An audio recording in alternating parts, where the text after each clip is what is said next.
ہم مدینے میں تنہا نکل جائیں گے اور گلیوں میں قصدام بھٹک جائیں گے نام ان کا جہاں بھی لیا جائے گا ذکر ان کا جہاں بھی کیا جائے گا نور ہی نور سینوں میں بھر جائے گا سارے محفل میں جذبے لپک جائے گا اللہم صلی علی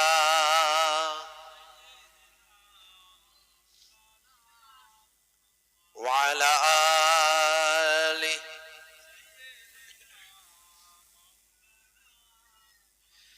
کب ترک ہند میں ہم تڑپتا رہوں تیرے ہی دین کے لیے میں بھٹکتا رہوں نام ان کا جہاں بھی لیا جائے گا ذکر ان کا جہاں بھی کیا جائے گا نور ہی نور سینوں میں بھر جائے گا سارے محفل میں جذبے لپک جائے گا اللہم صلی علی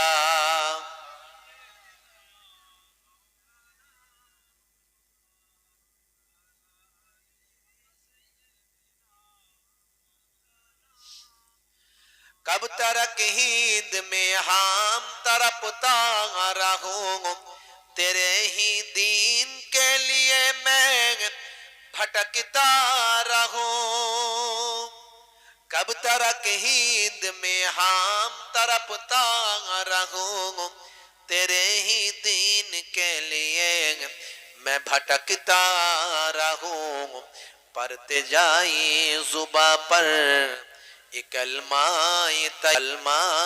طیبہ آخری دم تک کلمہ پڑھا دیجئے آخری دم تک کلمہ پڑھا دیجئے ہم مدینے میں تنہا نکل جائیں گے اور گلیوں میں قصدام بھٹک جائیں گے نام ان کا جہاں بھی لیا جائے گا ذکر ان کا جہاں بھی کیا جائے گا نور ہی نور سینوں میں بھر جائے گا سارے محفل میں جذبے لپک جائے گا اللہم صلی علی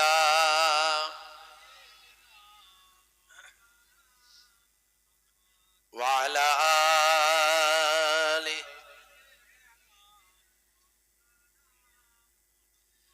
নবী রওজা শরীফ দেখে মন ভরে না দিদার দাও গো শাহে মদিনা দিদার দাও গো শাহে মদিনা বলুন না সুবহানাল্লাহ জোরে হবে না নবী রওজা শরীফ আমার সঙ্গে পড়েন নবী রওজা শরীফ দেখে মন ভরে না দিদার দাও গো শাহে মদিনা দিদার দাও গো শাহে মদিনা ইয়া রাসূলুল্লাহ ইয়া হাবিবাল্লাহ ইয়া রাসূলুল্লাহ ইয়া হাবিবাল্লাহ জোরে হবে না জোরে হবে না নবী রওজা শরীফ দেখে মন ভরে না দিদার দাও গো শাহে মদিনা দিদার দাও গো শাহে মদিনা আল্লাহুম্মা সাল্লি আলা। তিরপল আরো বড় করো, তিরপল আলো বিছাও। ওয়া আলা আলি সাইয়্যিদিনা। আরশের মেহমান করেছেন আল্লাহ, কত শান কত মান মোর কামলিওয়ালা। জোরে হবে না? আরেকটু জোরে হবে না? আরশের মেহমান করেছেন আল্লাহ, কত শান কত মান মোর কামলিওয়ালা। ও গো মদিনাওয়ালা, ও গো মদিনাওয়ালা, করো করুণা দিদার দাও গো শাহে মদিনা, দিদার দাও গো শাহে মদিনা।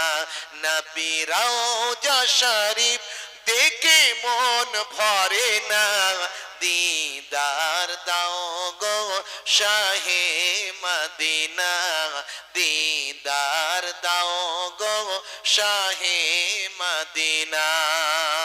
আল্লাহুম্মা সাল্লি আলা ওয়া আলা আলি।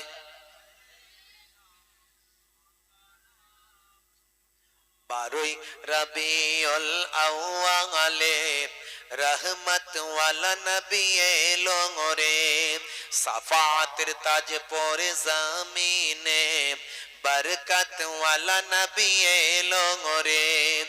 এলো রে ভাই এলো রে, এলো রে ভাই এলো রে, কাউসার কাউসার ওয়ালা নবী এলো রে। আল্লাহুম্মা সাল্লি আলা ওয়া আলা আলি।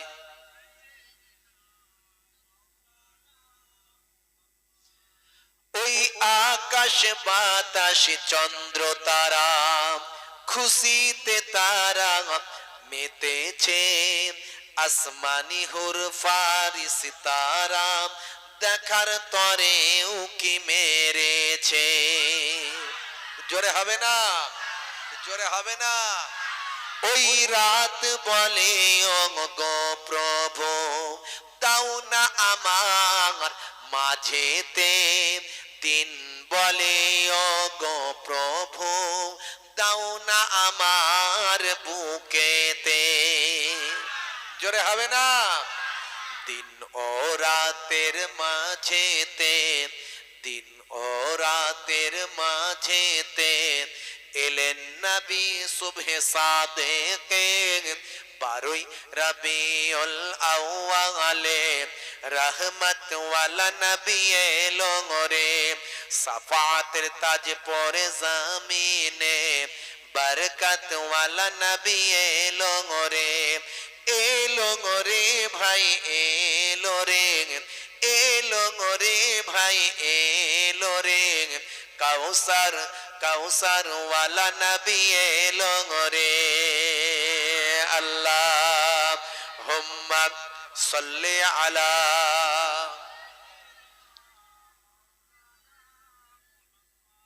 ওয়া আলা আলি।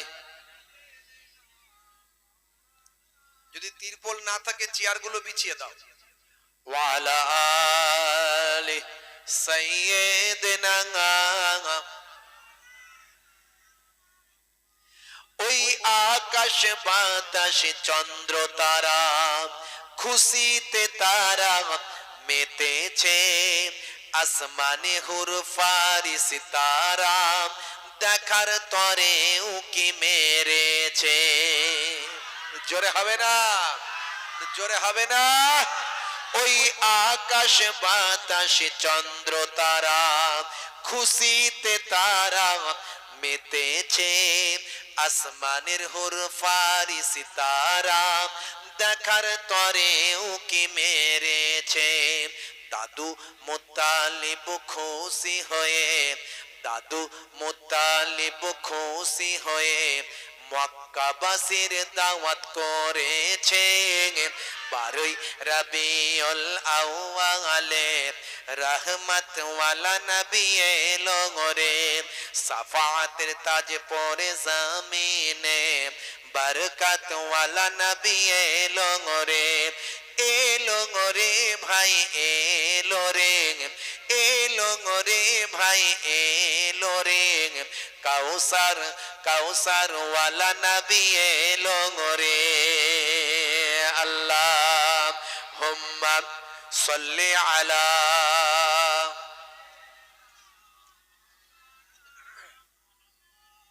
ওয়া আলা আলি।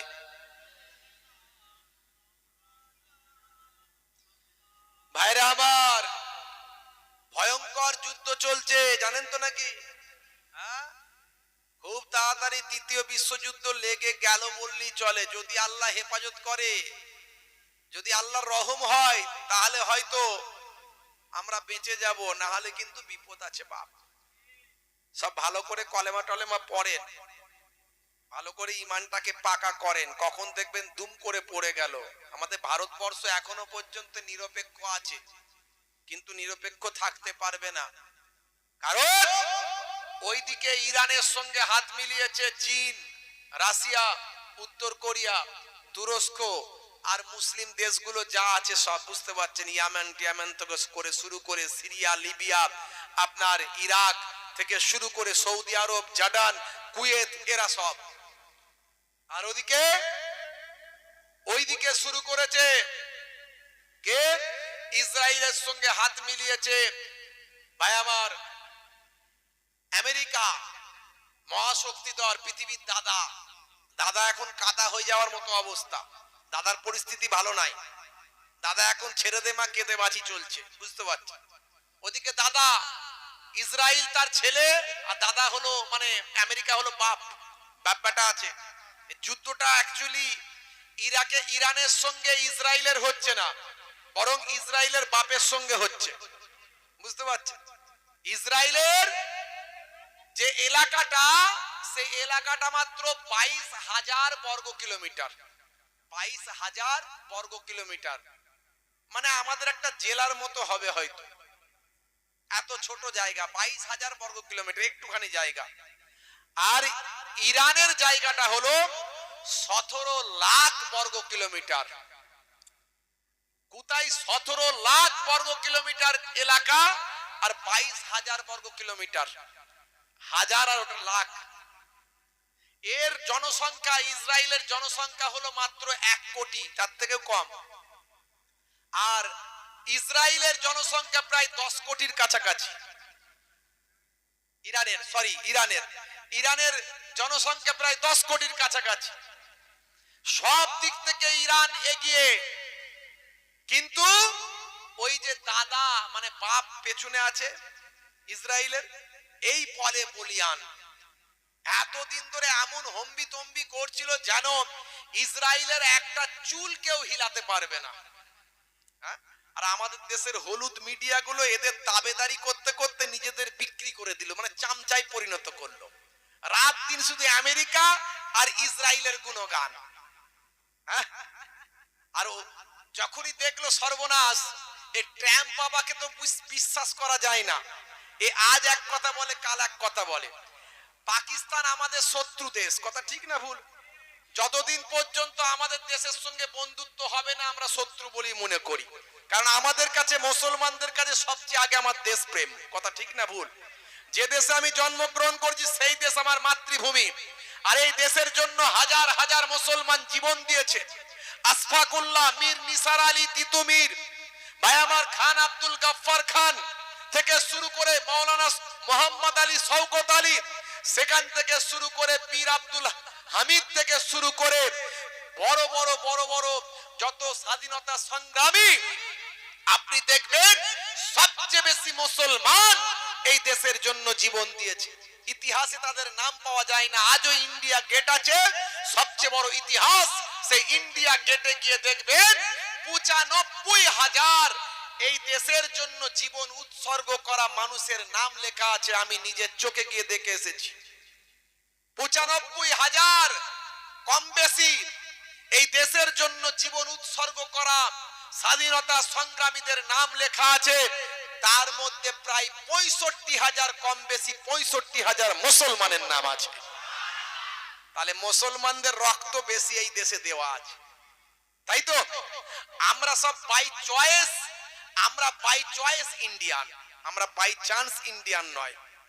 ভালো করে বুঝবেন, যখন এই দেশ ভাগ হয়েছিল, অনেকে বলে ধর্মের ভিত্তিতে মুসলমানরা ভাগ করেছিল। ভুল, ধর্মের ভিত্তিতে ভাগ হয়নি, রাজনীতির ভিত্তিতে ভাগ হয়েছিল। সম্পূর্ণ ভিডিওটি দেখবেন, না হলে বুঝতে পারবেন না। ইসলাম প্রচারের স্বার্থে ভিডিওটি শেয়ার করবেন। আপনারা দেখছেন দ্বীনের নবী ইউটিউব চ্যানেল, প্লিজ সাবস্ক্রাইব। রাজনীতির ভিত্তিতে দেশ ভাগ হয়েছে। যদি দেশ ভাগ না হতো, ভারতের মাসনাদ সবসময় মুসলমানদের দখলে থাকতো, কারণ জনসংখ্যায় মুসলমান বেশি হয়ে যেত। বুঝতে পারছেন? সব প্ল্যান করে ভাগ করা হয়েছে। আর দলিত আদিবাসী সবসময় রাষ্ট্রপতি হতো, উপপ্রধানমন্ত্রী হতো কিংবা প্রধানমন্ত্রী হতো। এই দলিত আদিবাসী আর মুসলমানদের হাতেই ভারতবর্ষের ক্ষমতা থাকতো। বুঝতে পারছেন? প্ল্যান মাফিক ভাগ করা হয়েছে।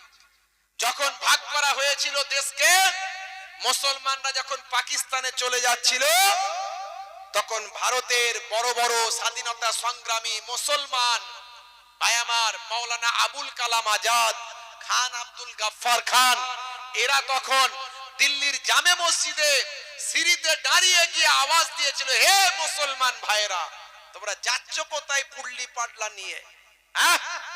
এই দেশ কি তোমাদের দেশ নয়? যারা ভাগ করছে করুক গে যাক, তোমরা, তোমাদেরকে এই দেশ নয়। এই দেশে তোমাদের বাপ চোদ্দ পুরুষ ঘুমিয়ে আছে মাটির তলায়। তুমি কি পারবে লালকেল্লাকে তুলে নিয়ে চলে যেতে? তুমি কি পারবে কুতুব মিনারকে তুলে নিয়ে চলে যেতে? তুমি কি পারবে হিন্দুল ওলি খাজা গরিব নওয়াজকে তুলে নিয়ে যেতে? তাহলে এই দেশ তোমার 14 পুরুষের দেশ, এই দেশ ছেড়ে যাচ্ছ কোথায়? সেই সময় আমরা যারা মুসলমান, আমাদের বাপ চোদ্দ পুরুষরা বলেছিল, না, এরা তো ঠিকই বলছে, আমাদের বাপ চোদ্দ পুরুষ এই দেশের মাটির তলায় শুয়ে আছে, আমরা ছেড়ে যাব কোথা? আমরা তখন অপশন ছিল, আমাদের কাছে অপশন ছিল যে পাকিস্তানকে চুজ করার, কিন্তু আমরা চুজ করিনি। আমরা তখন ইন্ডিয়াকে চুজ করেছিলাম। তাই আমরা বাই চান্স ইন্ডিয়ান নয়, আমরা বাই চয়েস ইন্ডিয়ান। যারা আমাদের দেশপ্রেমের সার্টিফিকেট চায়, তাদেরই দেশপ্রেমে গলত আছে, তারা ভেজাল দেশপ্রেমিক। যারা ভেজাল দেশপ্রেমিক, তারাই আমাদের দেশপ্রেমের সার্টিফিকেট চায়। বাবাজি আমার, তরুণ যুবকেরা আমার, এই দেশকে আমরা সবচেয়ে বেশি ভালোবাসি। আর এই গদি মিডিয়া, এরা হলো বিক্রি হয়ে যাওয়া মিডিয়া। এরা একটা বিশেষ দলের কাছে বিক্রি হয়ে যাওয়া মিডিয়া, একটা রাজনীতির দলের কাছে বিক্রি হয়ে যাওয়া মিডিয়া। ভাইরা আমার, যখন দেখছে পাকিস্তানের প্রধান সেনাকর্তা আসিফ মনির, তাকে হঠাৎ করে ওই আমাদের হলুদ মিডিয়ার বাপজি ট্যাম্প বাবাজি ডেকে নিয়ে ডিনার করাচ্ছে, মানে একসঙ্গে খাচ্ছে। একসঙ্গে খাচ্ছে। কাকে দিয়ে? কাকে ডেকে নিয়ে? আমাদের প্রধান শত্রুর দেশের প্রধান সেনাপতি আসিফ মনিরকে দেখে। তখন আমাদের হলুদ মিডিয়া গুলো সর্বনাশ, মাথায় হাত, বলে কি করতে চাইলাম আর কি হয়ে গেল। এতদিন তোমরা বুঝো না, আমরা অনেক আগে থেকে বলে আসছি, ট্রাম্প আমাদের আপন নয়, আমেরিকা আমাদের আপন নয়। তোমরা বিশ্বাস করনি, এখন বুঝতে পারছো। গদি মিডিয়া গুলো এখন আলোচনা করছো আমেরিকা আমাদের বন্ধু হতে পারে না, এখন বলছো। এই তো বেলা হয়েছে, খেলা বুঝেছো। আর আমরা মুসলমানরা অনেক আগে থেকে চেঁচাচ্ছি যে ইংরেজরা আমাদের 200 বছর শাসন করেছে, আমাদের সবকিছু লুটে পুটে নিয়ে চলে গেছে, তারা তোমাদের আপন হয়ে গেল। আর যে মোগলরা 700 বছর এদেশে ছিল, এদেশকে তারা লুটে পুটে নিয়ে যায়নি, বরং দিয়ে গেল। এই দেশে দিল, এই দেশের মাটি দিয়ে তারা মরলো। কুতুব মিনার, লাল কেল্লা থেকে শুরু করে ভাই আমার যত তাজমহল থেকে শুরু করে সব তৈরি করে দিল, এ দেশের অর্থনীতিকে চাঙ্গা করলো। আজও এই তাজমহল থেকে, কুতুব মিনার থেকে, লাল কেল্লা থেকে প্রতি মাসে কোটি কোটি টাকা ইনকাম হয়, যা ভারতের জনগণের উপকারে লাগে, এই দেশের অর্থনীতিকে চাঙ্গা করে। আজকে তোমরা, তারা মুসলমান বলে তোমরা তাদের ঘৃণা করো। তবে না, আমি কিন্তু কোন হিন্দু ভাইদের বিরুদ্ধে বলছি না, কোন খ্রিস্টান জৈন ভাইদের বিরুদ্ধে বলছি না। এক শ্রেণীর যারা রাজনীতির কারবারি, যারা এই হিন্দু মুসলমানের মধ্যে বিভাজন করছে, তাদের কথা উদ্দেশ্য করে বলছি। আর এই হলুদ মিডিয়া, গদি মিডিয়াকে উদ্দেশ্য করে বলছি। ভাইরা আমার, পরিস্থিতি খুব খারাপ। এদিকে ট্রাম্প বাবাজি ইসরায়েলের সঙ্গে, আর তার সঙ্গে সাথ দিয়েছে জার্মানি, ফ্রান্স, এরকম করে কতগুলো দেশ। মানে পৃথিবী দুটো ভাগে ভাগ হয়ে গেছে। সবাইয়ের কাছে পরমাণু বোমা আছে, সবাইয়ের কাছে পরমাণু বোমা আছে। এই যে পরমাণু কেন্দ্রে হামলা করেছে, আপনারা জানেন, আমেরিকা ইরানের পরমাণু কেন্দ্রে হামলা করেছে 3 জায়গায়। ক জায়গায়? 3 জায়গায় হামলা করেছে। বুঝতে পারছেন? ট্রাম্প বাবাজি এসি নিজের গুণগান গাইছে, বলে যা করে দিয়েছি না, একদম ফিনিশ।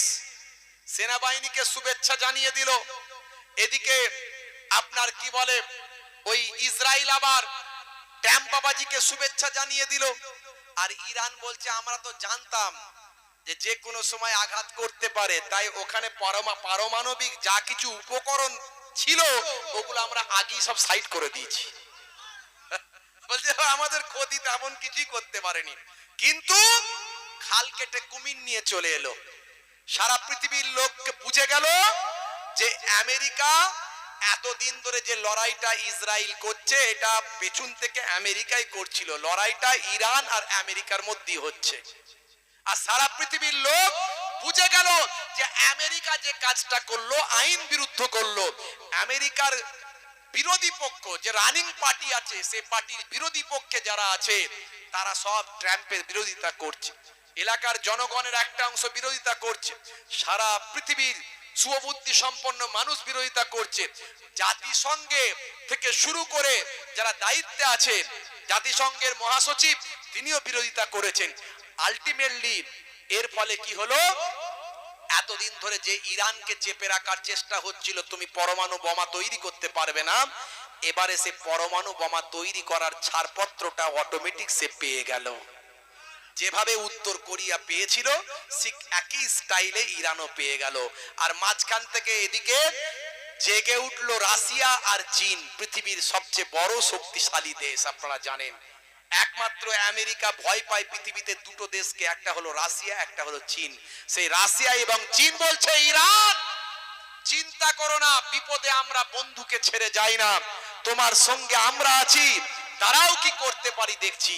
তাই আগামী 2 থেকে 3 দিন 4 দিনের মধ্যে কিন্তু বড় কিছু ঘটতে শুরু করেছে, বড় কিছু ঘটতে চলেছে। আমি আপনাদের বললাম আগামী 3-4 দিনের মধ্যে বড় কিছু ঘটতে চলেছে, বলা যায় না।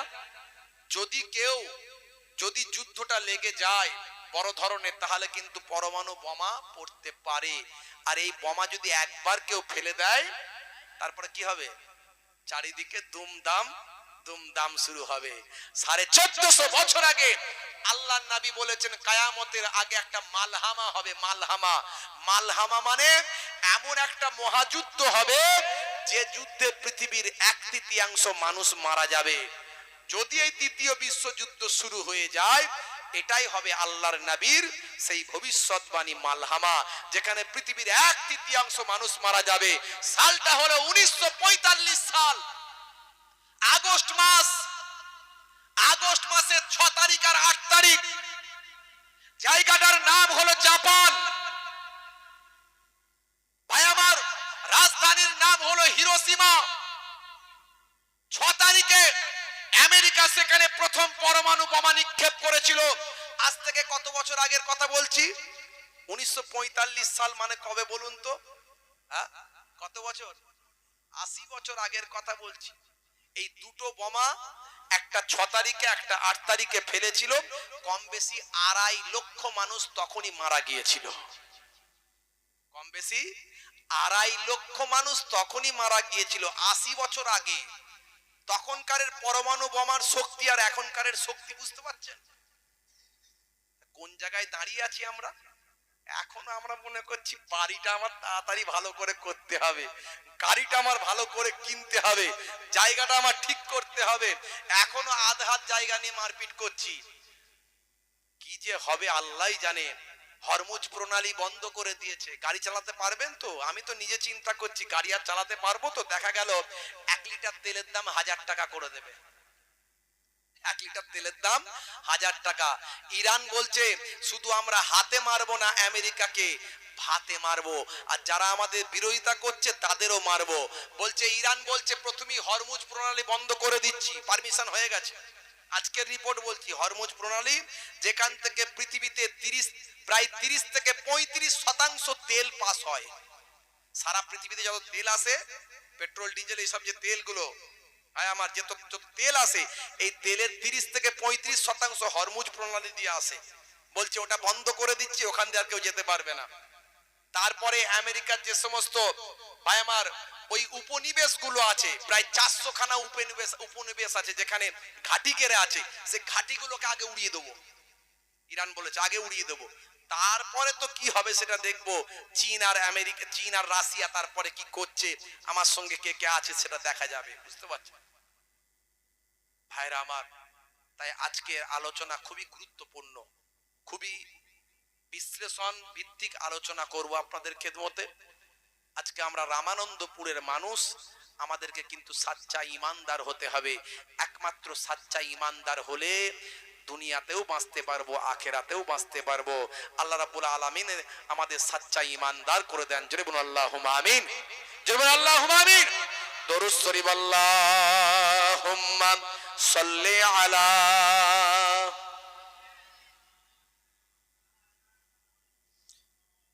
ওয়া আলা আলি। হে তরুণ যুবকেরা, হে আমার বন্ধুরা, শুনে রেখে দিন বাবা, জেনে রেখে দেন।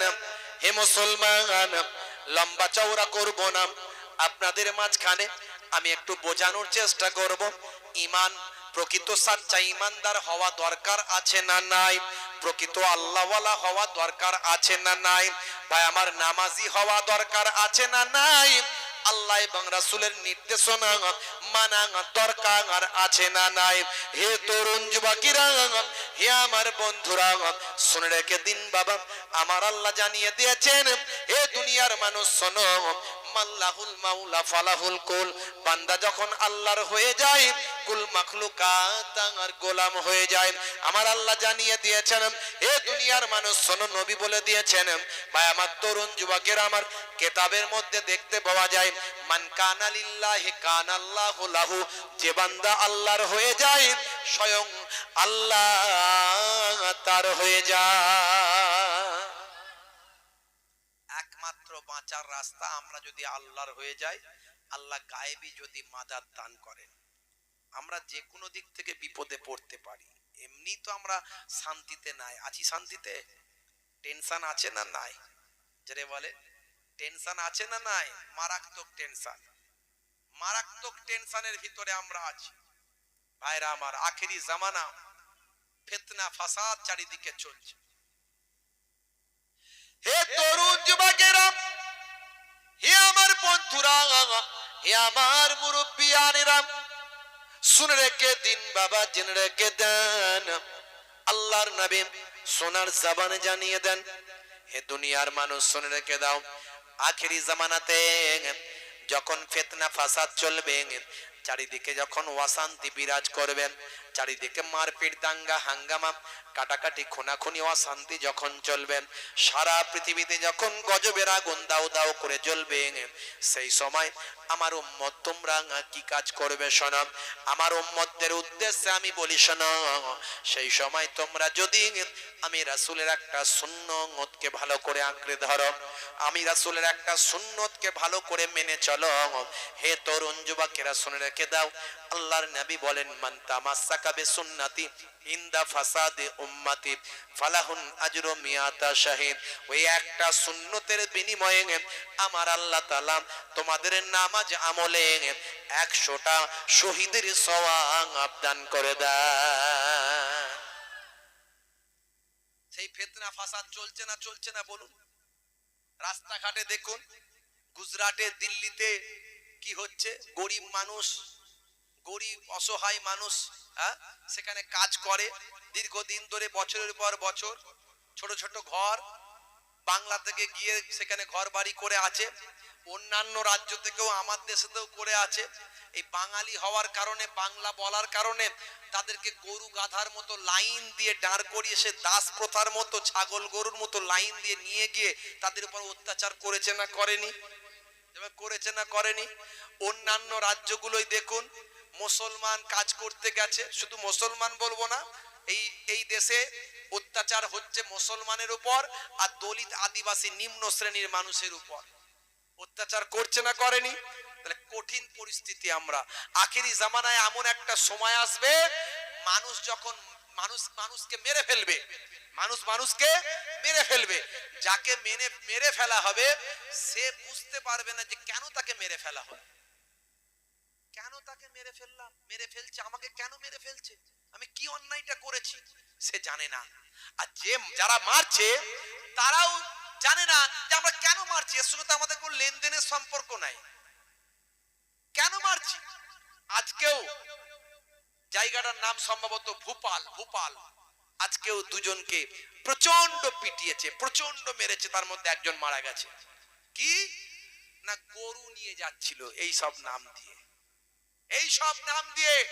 ভাই, গরুর জন্য পিটিয়ে পিটিয়ে কত মানুষকে মেরে ফেললি। কারা মারলো? কোন হিন্দু নয়, খ্রিস্টান নয়, জৈন বৌদ্ধ নয়, এরা একটা বিশেষ দল, রাজনীতির কারবারি। এরা ধর্মের কথা বলে নিজেদের চেয়ার, নিজেদের রাজনীতি ঠিক করার জন্য, এরা ধর্মের দোহাই দিয়ে ভোট ভাগ করার জন্য এগুলো করে। আজকে ভাই কেন পিটিয়ে মারলি? না গরু নিয়ে যাচ্ছিল। আরে গরু খাওয়া, গরুর গোস্ত খাওয়া, গরু নিয়ে যাওয়া যদি অপরাধ হয় তো কোনো অসুবিধা নাই, গরুকে জাতীয় পশু স্বীকৃতি দিয়ে দাও, যে ভারতবর্ষের জাতীয় পশু হচ্ছে গরু। তাহলে মুসলমানরা কেউ খাবে না। মুসলমানরা শুধু গরু খায় না, এরা ছাগল খায়, এরা দুম্বা খায়, এরা উট খায়, এরা মহিষ খায়, তার মধ্যে গরুটাও খায়, একটু দামটা কম বলে।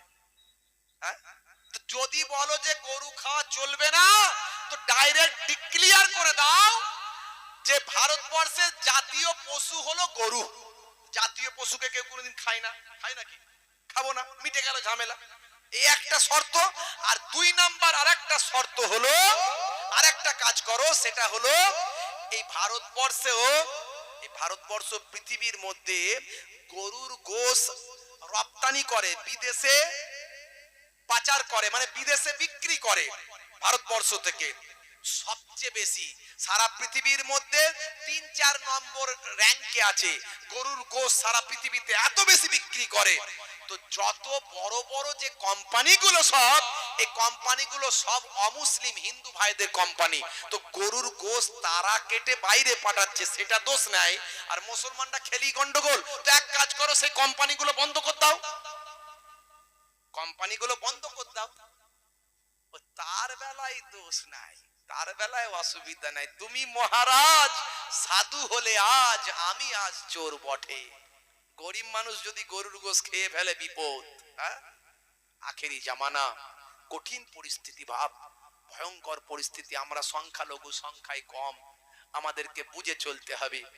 যে যেখানে সংখ্যায় কম তাদেরকে বুঝে চলতে হয়। আর সংখ্যা গুরু যারা মানুষ, তাদেরকে সংখ্যালঘুদের আঁকড়ে রাখতে হয়। সেটা এই ভারতবর্ষ হোক, বাংলা হোক, আর বাংলাদেশ হোক, আর পাকিস্তান হোক, আর আফগানিস্তান হোক, এটা উচিত, এটাই ইসলামের শিক্ষা। তোমার এলাকায় যদি কোনো সংখ্যালঘু মানুষ থাকে, সে সংখ্যালঘু মানুষের যেন কোনো অসুবিধা না হয়, সেটা তুমি লক্ষ্য রাখবে, এটা ইসলামের নির্দেশ। আজকে সংখ্যালঘুরা বিভিন্ন জায়গায় মার খাচ্ছে, সে যেখানেই হোক না কেন, যে দেশই হোক, এগুলো অন্যায়। হে তরুণ যুবকেরা, হে আমার বন্ধুরা, শুনে রেখে দিন বাবা, জেনে রেখে দেন হে মুসলমান, এই পরিস্থিতিতে আপনাকে আমাকে সবচেয়ে বড় ইমানদার হতে হবে।